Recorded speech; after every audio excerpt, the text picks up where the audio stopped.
दोस्तों, आप सबका एसबी यूट्यूब स्टूडियो में स्वागत है। अभिनंदन करे स्वीकार। आपको अपने सुरेंद्र भाई का प्यार भरा नमस्कार। वैसे तो हम रोज पॉलिटिक्स पर भी बात करते हैं, कभी किसी भी विषय अलग अलग हो सकते हैं कई बार मेरे, क्योंकि मैं कोई ऐसा न्यूज़ देने वाला नहीं हूँ, लेकिन मैं थोड़ा बहुत अपने सनातन के बारे में ही उसको रिलेट करके देखता हूँ कि जैसे हमारी जो पहली फिल्म आई थी हिंदुस्तान की 1913 में, उसका नाम मेरे को पता नहीं किसने रखा था, लेकिन बहुत सोच समझ कर रखा था, राजा हरिश्चंद्र के नाम पे। उससे बड़ा कोई राजा नहीं हुआ, दानी नहीं हुआ कोई इतना बड़ा। उसने पूरा राजपाट किसी साधु के कहने पे उसको ही दे दिया था और वो चला गया था वहां छोड़कर सब। तो कितना बड़ा करेक्टर था। और मैं तो ये कहता हूँ इंडस्ट्रीज भी जो हमारे शुरू करी, उन लोगों की कितनी बड़ी सोच थी उस टाइम में लोगों में। अब वो स्टडी करते थे, वो इधर उधर की जो टांग पूछ ऐसे करके इकट्ठे करके ऐसे नहीं। तो ऐसे ही फिर आगे बढ़ी हमारी फिल्में थोड़ी ही। तो फिर वो मूक फिल्म थी उस टाइम में शुरू में। उसके बाद में फिर दूसरी फिल्म जो बोलती फिल्म जो हमारी आई, वो 1931 में, उसका नाम था आलम आरा, जो बोलती फिल्म आई हमारी। उससे फिर लोगों में इंटरेस्ट बढ़ा होगा उस जमाने में। अभी बोलती फिल्म आई वो सुन रहे हैं। फिर धीरे धीरे धीरे थोड़ा एक 5-6 साल के बाद में फिर और तरक्की हुई फिल्मों में। फिर 1937 में पहली फिल्म आई किसान कन्या, जो रंगीन थी। तो फिर तो लोगों में और इंटरेस्ट बढ़ा होगा। अभी रंगीन हमारे बिल्कुल गोरा है तो गोरा दिख रहा है, सावड़ा है तो सावड़ा दिख रहा है।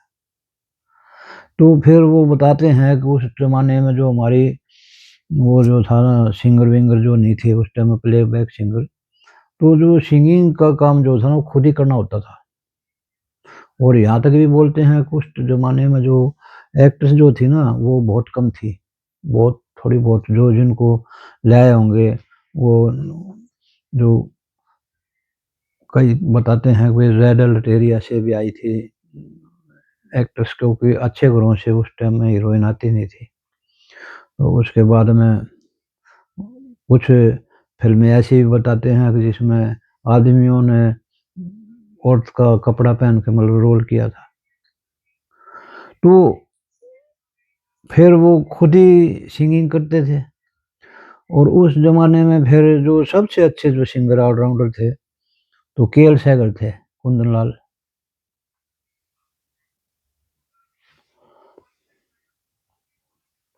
सहगल।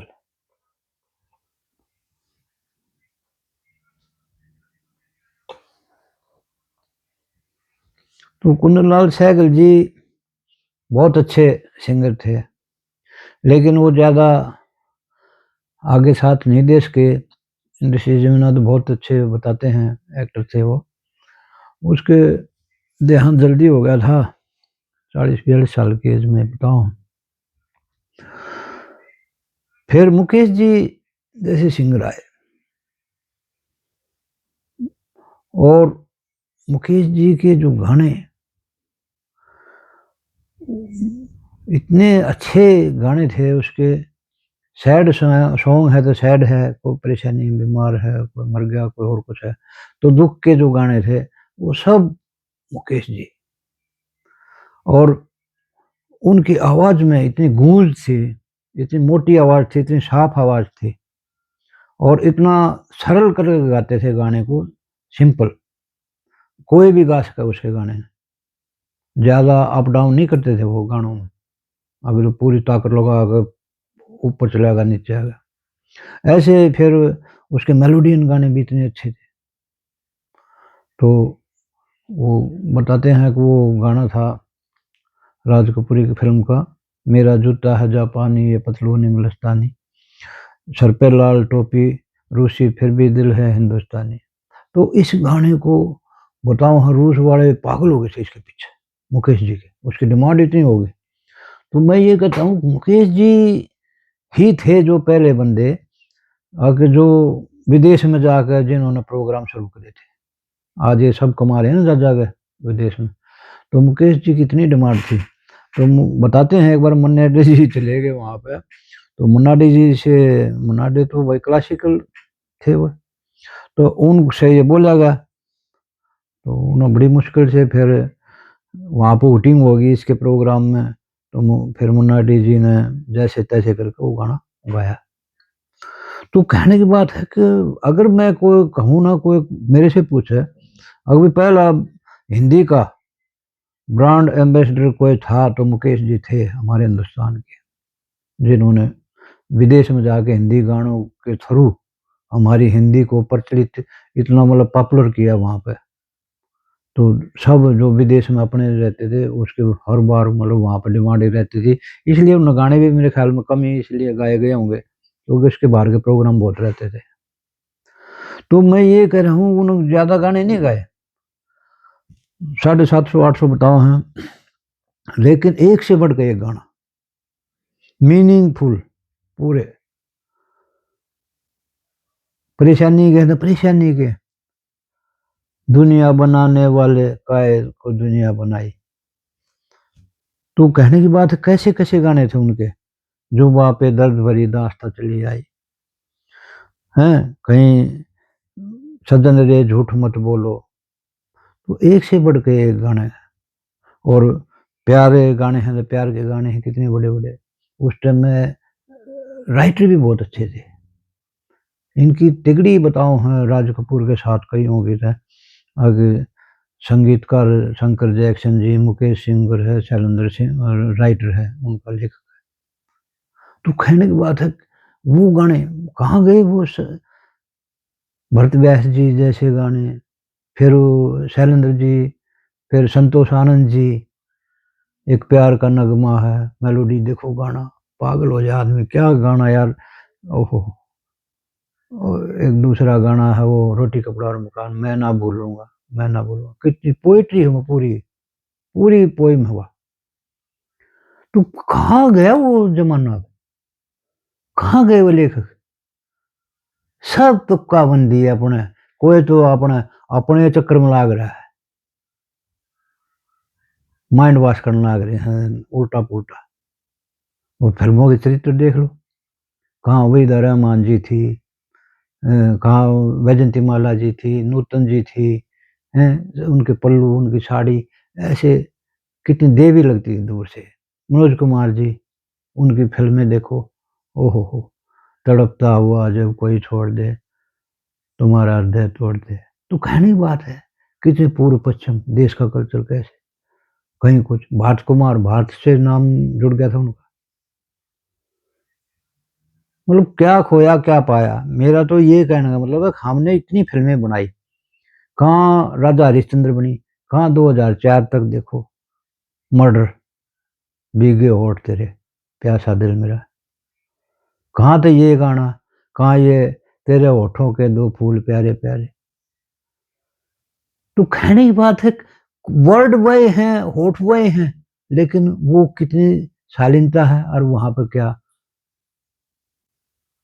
कुछ नहीं मिला हमें, सिर्फ 2 फिल्में थी जिनमें हमारा ऑस्कर में कितना नाम आ जाता है। एक तो हमारा पूरी ओरिजिनल है जो सत्यजीत रे ने जो रिस्क लिया पैसे की ना सोच के, पाथर पांचाली, उसको मिला। दूसरी फिल्म बताऊं सलम डोग, लेकिन वो विदेशी ही बताते हैं वो फिल्म, पैसा बाहर का था। हाँ वो अनिल कपूर जी ने काम किया। तो मेरा कहने का मतलब ये है इतना सब कुछ होते हुए भी इतना, अरे हमेशा पैसा ही थोड़ा होता सब, उससे देश का नाम भी होता है, उससे जुड़ा होता है, उस डायरेक्टर का भी नाम जुड़ा होता है, वो अमर हो जाते हैं। उसमें जरूरी थोड़ा है वो 2 भाई, वो फलाना वो बिछड़ गए, वो लास्ट में मिल गए, वो हीरोइन वो बीच में पंगा हो गया, शुरू में प्यार करे हैं फिर बीच में गायब हो गए, वो अलग अलग रोते रहे, फिर लास्ट में फिर मिल गए। इनको नहीं होगा बताओ कौन देगा।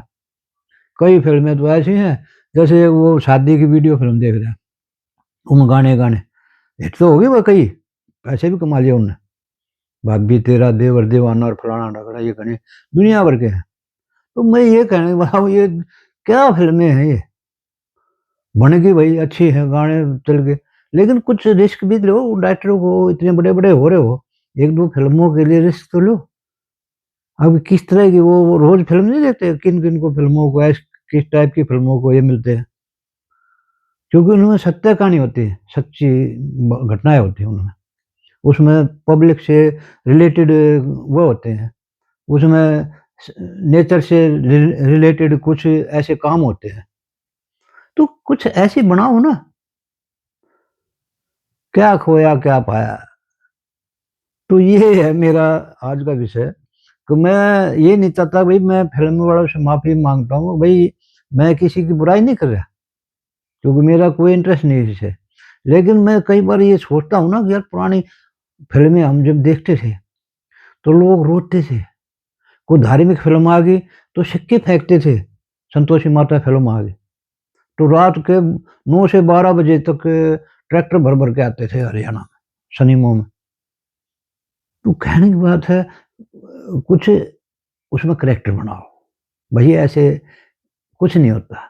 अब क्या हुआ, अब साउथ की फिल्में चल रही हैं, हिंदी फिल्में डाउन जा रही हैं, सारे वहीं पर जा रहे हैं। है तो अपना हिंदुस्तानी, चलो अच्छी बात है, मैं तो ये कहता हूँ, लेकिन उनको भी ये होगा कि भाई उनकी डिमांड है ना, कुछ ऐसी फिल्में उन्हें भी रिस्क लेना चाहिए साउथ वाले डायरेक्टर को। तो आज मेरे पास कोई ऐसा वो नहीं था भाई। और ये पॉलिटिक्स की बात तो ये रोज ही चलती रहती है, क्योंकि हमारे यहाँ बगैर मुद्दे के मुद्दे बनाए जाते हैं। इतने टीवी प्राइवेट चैनल आ गए, कुछ ना कुछ तो प्रोग्राम उन्हें देना पड़ेगा, क्योंकि इतना स्टाफ है तो उनके भी भाई खर्चे हैं दुनिया भर के, वो भी निकालने हैं। तो कोई प्रोग्राम तो चलाना पड़ेगा, टीआरपी ऐड तो लेने पड़ेंगे। तो मेरा कहने का मतलब ये है, तो भाई कुछ प्रोग्राम अच्छे भी बनने चाहिए अपने देश में, गिनती से कोई फर्क नहीं पड़ता। वो कहते हैं ना, एक ही होता है जो, किसी एक फिल्म अच्छी, साल में इतनी फिल्में बनती है, 1500-1600 कितनी बनती हैं, तो उसमें एक आधी फिल्म तो ऐसी आए जो विदेश में डंका बजाओ। तो जय हिंद, राम राम सब भाइयों को।